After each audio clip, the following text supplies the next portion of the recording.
Hello and welcome to the dashboard course by Trump Excel.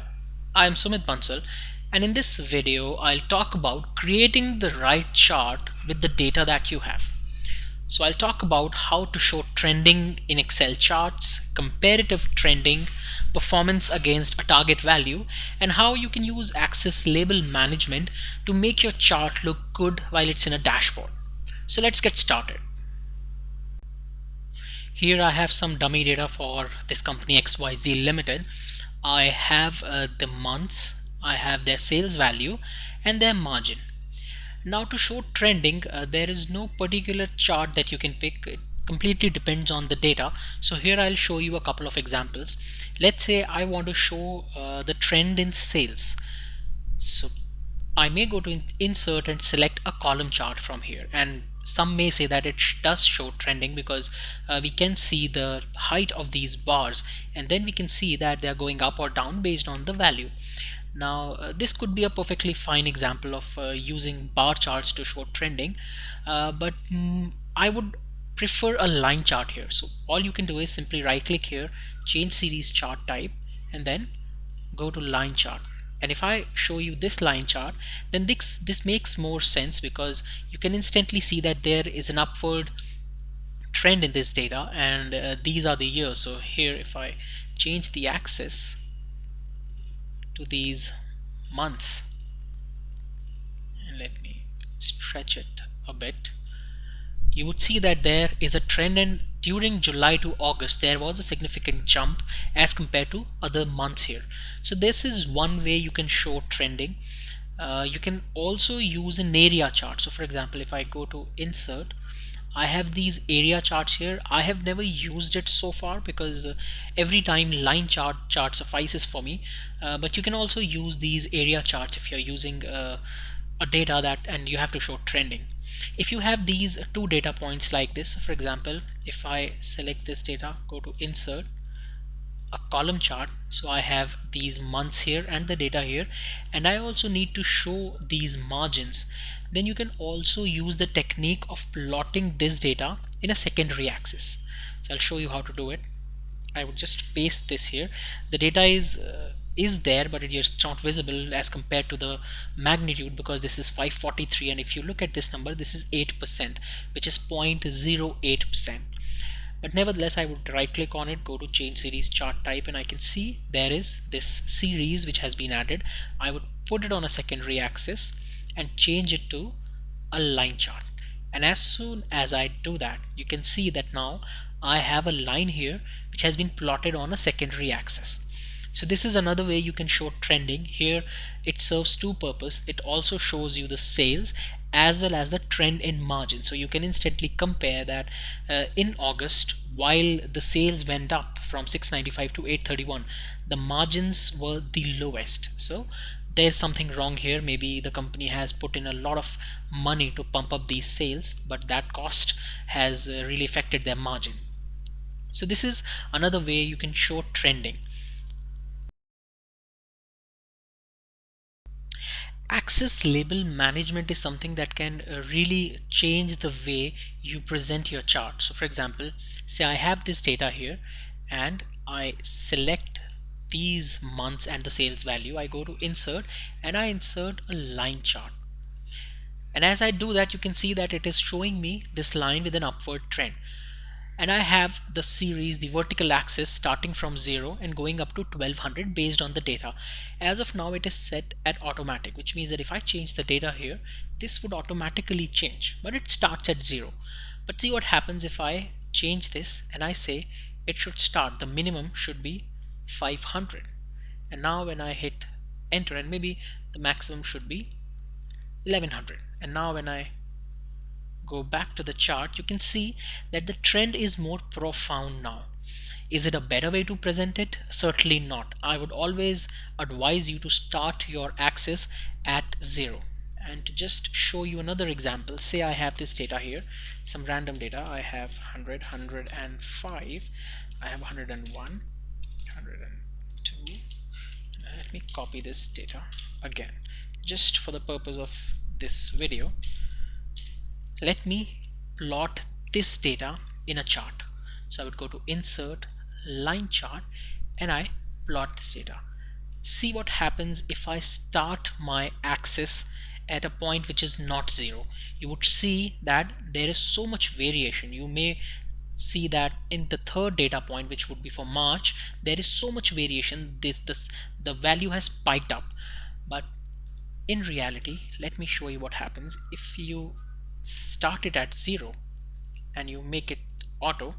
You can see that these values have been relatively flat. So what it does is, if you do not start at 0, if you start at a value which is very close to from where your data starts, it may queue your data. It may show that there is a trend while there may not be. So just be cautious while you use these axis labels. Another thing I want to show you is, if you see here, I have January, February, March plotted here, and these are full names. But this does not look good if I have to squeeze in my chart, because if it's a dashboard, there is high chance that you would not get all the space in the dashboard just for one chart. So you may have to squeeze it in, and if you do that, you can see that now it becomes vertical. If I stretch it a bit, then it becomes diagonal. But these are not good ways to represent your data, because it's first of all not very clear. It doesn't look that good. So it's not important to have the entire spelling of a month here. You can change this data as well. So if I make it Jan, Feb, March, and then I would double click here, you can see that it would look better here, because these data points would fit in. If you have if you making the size of this chart smaller, these data points would fit in. If you even want to make it smaller further, if you want to squeeze it, you may just go with J, F, M, and you can see that these are changing. A, M, J. So let me quickly make these changes just to show you that it would not look that bad. And you can see that it would not look that bad. So these may not be so intuitive, but if you have a title which says month variation or a trend over months, then you may even opt for this. If you think this does not look so good, another way of doing it would be, I would use again 3 alphabet nomenclature, and if I have this data, I may only show the first one in each quarter. So I can simply show this data, or maybe the third one in each quarter. So maybe I can only show March here. So I can show this data. So again, it's up to you, but this is one way you can use this technique. Just remove these labels so that these are equally spaced and you have the entire month's name or these 3 alphabet nomenclature.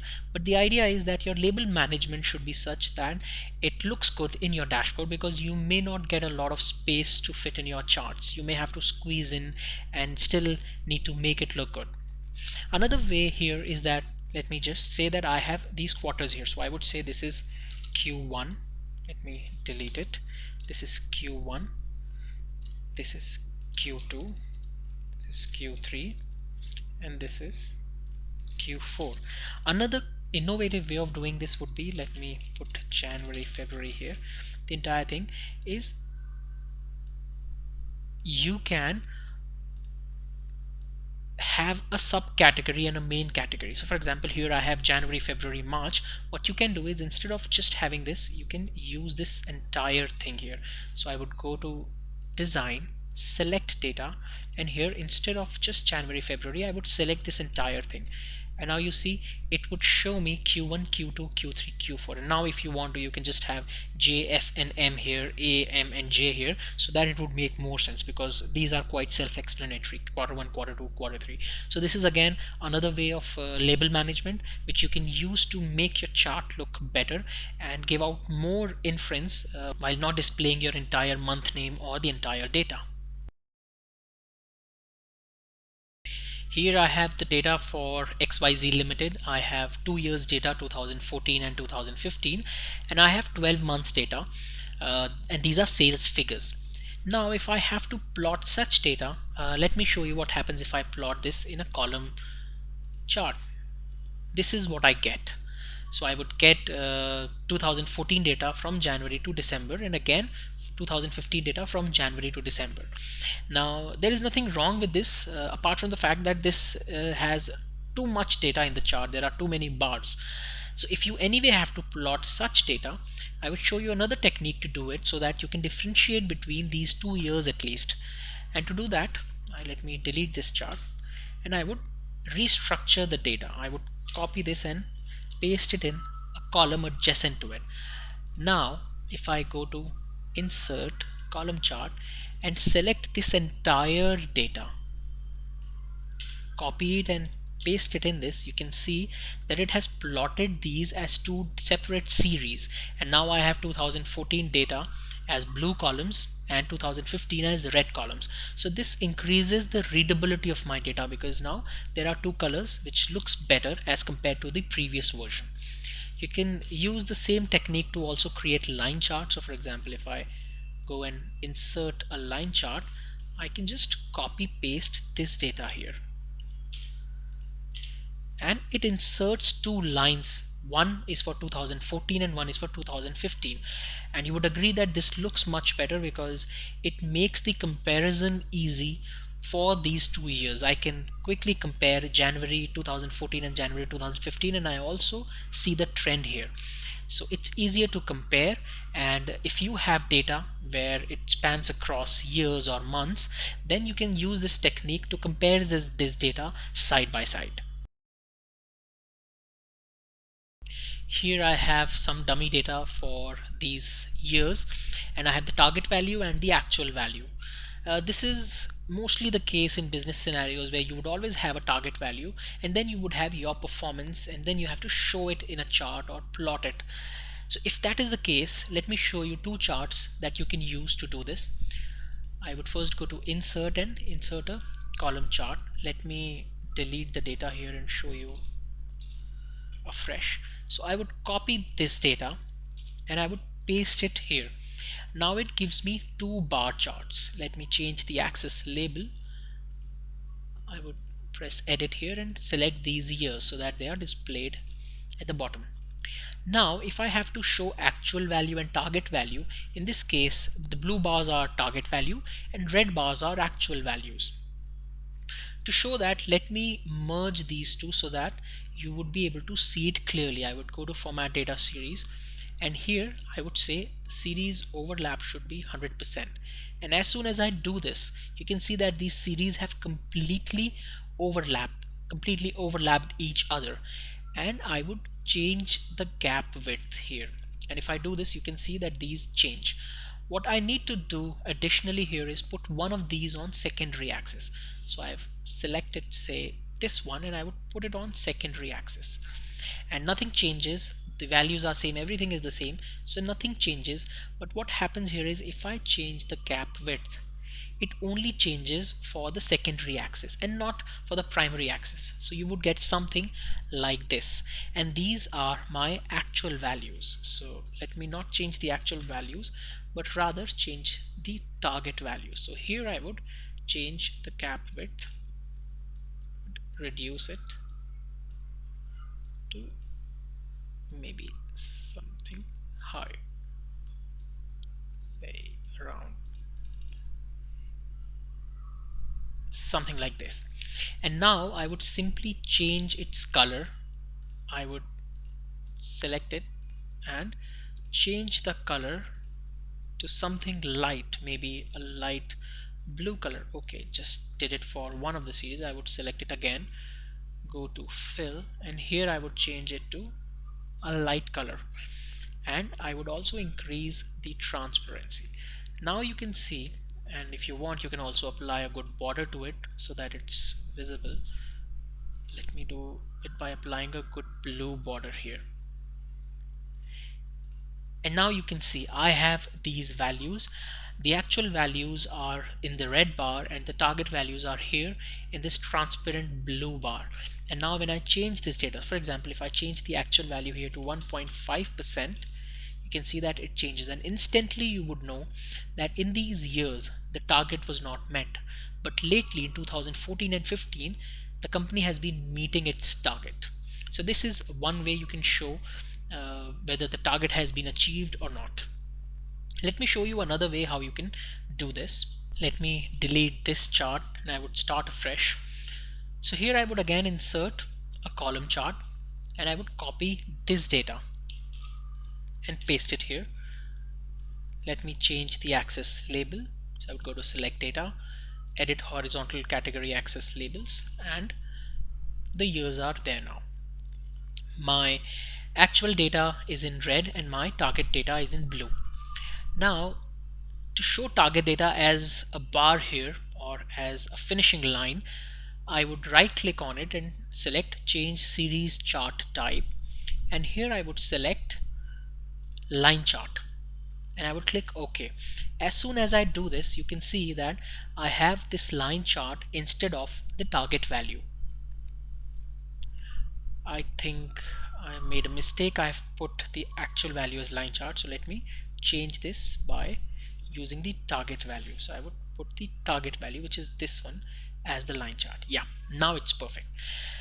Now to show it as a bar and not as a line, I would simply format it. So I would go to format data series and I would select the color as no line, and here I have the marker option and I would change the marker type.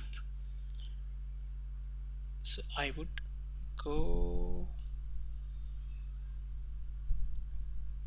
here and here I would change the marker type. I would change this to this dash here and I would increase its size, and that's it. You can increase the size and put it whatever you think looks good, and that is it. If you want, you can change the color. If you do not want the actual values in red, then you can change the color here so that at least these are in blue, and maybe these markers should be in different color. So let me change the color here for these marker along with their border, or maybe say no border. And now you can see that the deadline here appears as this red bar and this red line, and my actual values are in a bar chart. So you can see that in 2009, 10, 11, 12 and 13 the target was not met, but in 2014 and 15 the target was met. So these are two ways you can show performance against a target value. When you are using this in a dashboard, this would be dynamic. So for example, here if I change this to 4.5, then it would instantly meet this. So this is one way you can do this. There could be many other ways, and you can get as creative as you want. Start with this and you can replicate it for your dashboard, for your charts. That's it in this video. I hope you found this useful. Thank you and have a nice day.